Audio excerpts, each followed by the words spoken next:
राधे राधे, जय श्री कृष्णा। भक्तों, आप सभी का स्वागत है मेरी आज की इस वीडियो में।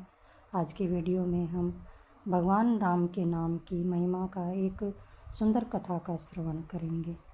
एक बार एक संत महात्मा श्यामदास जी रात्रि के समय में भगवान श्री राम नाम का जपा जाप करते हुए अपनी धुन में चले जा रहे थे। जाप करते हुए एक घने जंगल से गुजर रहे थे। संत श्यामदास जी विरक्त होने के कारण बार बार देशाटन करते रहते थे। वे किसी एक स्थान पर अधिक समय तक नहीं रहते थे। वे ईश्वर नाम प्रेमी थे, इस कारण दिन रात उनके श्रीमुख से श्री नाम जप चलता ही रहता था। स्वयं राम नाम का जपा जप करते तथा औरों को भी उसी मार्ग पर चलने की प्रेरणा देते थे। श्री श्यामदास जी घने जंगल में अपना मार्ग भूल गए थे, पर वह अपनी ही मस्ती में चले जा रहे थे कि जहाँ राम नाम ले चले वहाँ दूर अंधेरे के बीच में बहुत सी दीपमालाएं उन्हें प्रकाशित दिखाई दी। संत भी उसी दिशा की ओर चले जा रहे थे।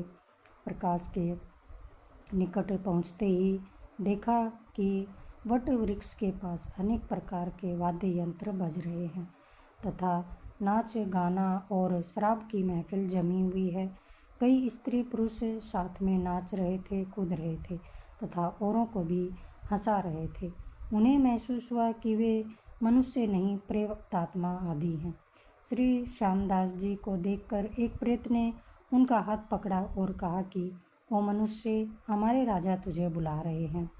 संत मस्त भाव से राजा के पास गए और वह सिंहासन पर बैठा हुआ था। वहाँ राजा के इर्द गिर्द कुछ और प्रेत भी खड़े हुए थे। प्रेतराज ने कहा कि तुम इस ओर क्यों आए हो?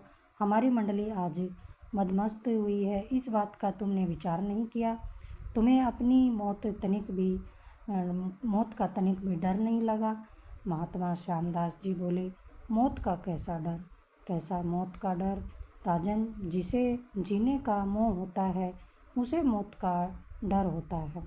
हम साधु लोग तो मौत को आनंद का विषय मानते हैं तथा यह तो देह परिवर्तन है जो प्रारब्ध कर्म के बिना किसी से हो नहीं सकता। प्रेतराज, तुम जानते हो हम कौन हैं? महात्मा जी, मैं अनुमान करता हूँ कि आप प्रेतात्मा हो। प्रेतराज, तुम जानते हो लोग समाज हमारे नाम से ही कांपते हैं। महात्मा जी कहने लगे, प्रेतराज, मुझे मनुष्य में गिनने की गलती ना करो। हम जिंदा दिखते हुए भी जीने की किसी भी इच्छा से रहित मृत तुल्य ही हैं। यदि जिंदा मानो तो भी आप हमें मार नहीं सकते। जीवन मरण कर्माधीन है। मैं एक प्रश्न पूछ सकता हूँ?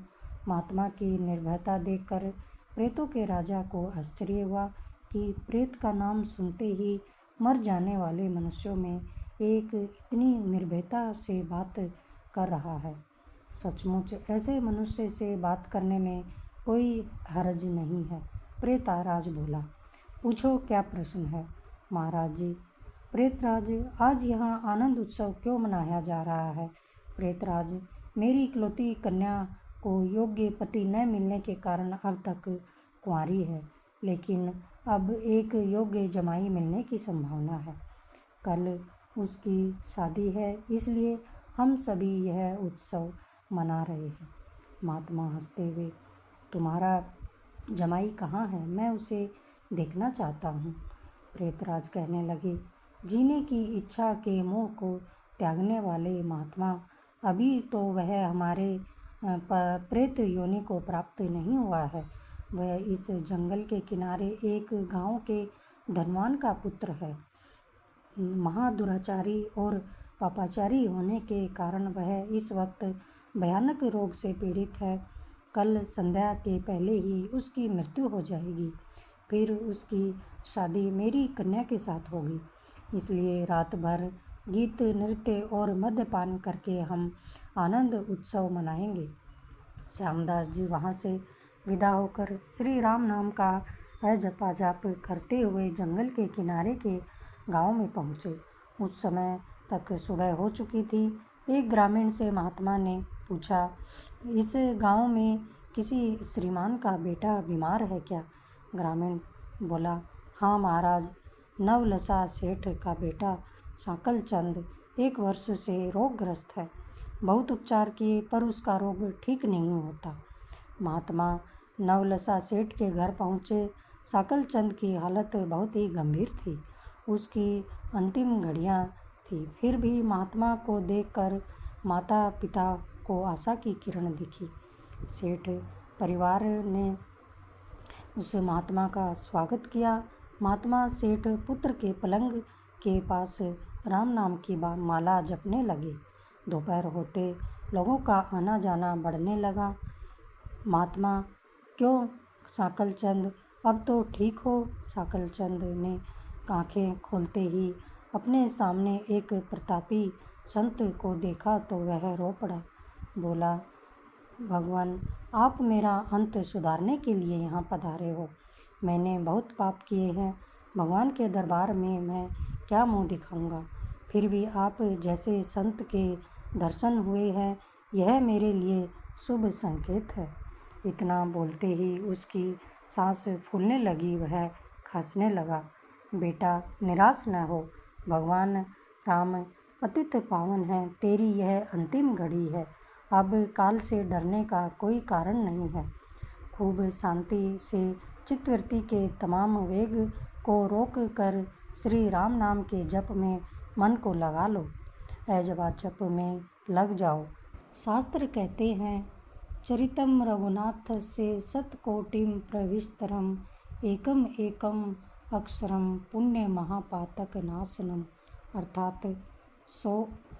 अर्थात 100 करोड़ शब्दों में भगवान राम के गुण गाए गए हैं। उसका एक एक अक्षर ब्रह्म हत्या आदि महापापों को नाश करने में समर्थ है। दिन ढलते ही साकल चंद की बीमारी बढ़ने लगी। वैद्य हकीम बुलाए गए। हीरा भस्म आदि कीमती औषधियाँ दी गई, किंतु अंतिम समय आ गया। यह जानकर महात्मा जी ने थोड़ा नीचे झुककर उसके कान में राम नाम लेने की याद दिलाई। राम नाम बोलते ही उसके प्राण पखेरु उड़ गए। लोगों ने रोना शुरू कर दिया। शमशान यात्रा की तैयारियां होने लगी। मौका पाकर महात्मा जी भी वहां से चले गए।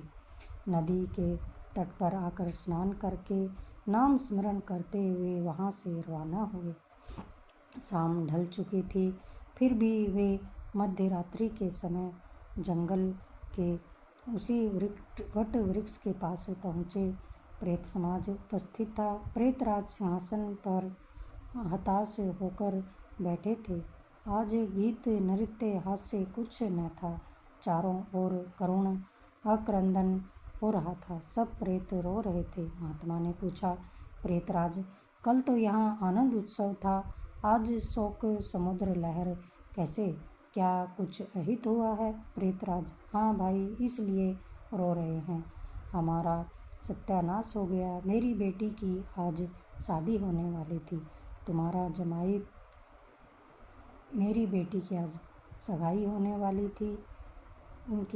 मेरी बेटी की आज शादी होने वाली थी, जो कि अब नहीं होगी। अब वह कुंवारी रह जाएगी। महात्मा, प्रेतराज, तुम्हारा जमाई तो मर गया है, फिर भी तुम्हारी बेटी कुंवारी क्यों रही? प्रेतराज ने चिढ़कर कहा, तेरे कर्म कुकर्म से। मैं ही मूर्ख हूँ कि मैंने कल तुझे सब बता दिया था। तूने तो हमारा सब सत्यानाश ही कर दिया। महात्मा ने नम्र भाव से पूछा, मैंने आपका क्या अहित किया है? यह मुझे समझ में नहीं आया। क्षमा करना, मुझे मेरी भूल बताओगे तो मैं दोबारा से नहीं करूँगा। प्रेतराज ने जलते हृदय से कहा, यहाँ से जाकर तूने मरने वाले को राम नाम का स्मरण का मार्ग बताया और अंत समय भी राम नाम कहलवाया, जिससे उसका उद्धार हो गया और वह प्रेत योनि को प्राप्त नहीं हुआ और मेरी बेटी कुंवारी रह गई। महात्मा जी, क्या सिर्फ एक बार राम नाम जप लेने से वह प्रेत योनि से छूट गया? आप सच कहते हैं? प्रेतराज बोले, हाँ भाई, जो मनुष्य राम नाम का जप करता है वह राम नाम जप के प्रताप से कभी भी हमारी योनि को प्राप्त नहीं होता है। भगवत नाम जप में नरक उद्धारणी शक्ति है। प्रेत के द्वारा राम नाम का यह प्रताप सुनकर महात्मा जी प्रेम अश्रु बहाते हुए भाव समाधि में लीन हो गए। उनकी आंखें खुली तब वहाँ प्रेत समाज नहीं था। बाल सूर्य की सुनहरी किरणें वट वृक्ष को शोभायमान कर रही थी। आप सभी को यह कहानी कैसी लगी आप सब मुझे कमेंट करके ज़रूर बताएं। जय श्री कृष्णा, राधे राधे।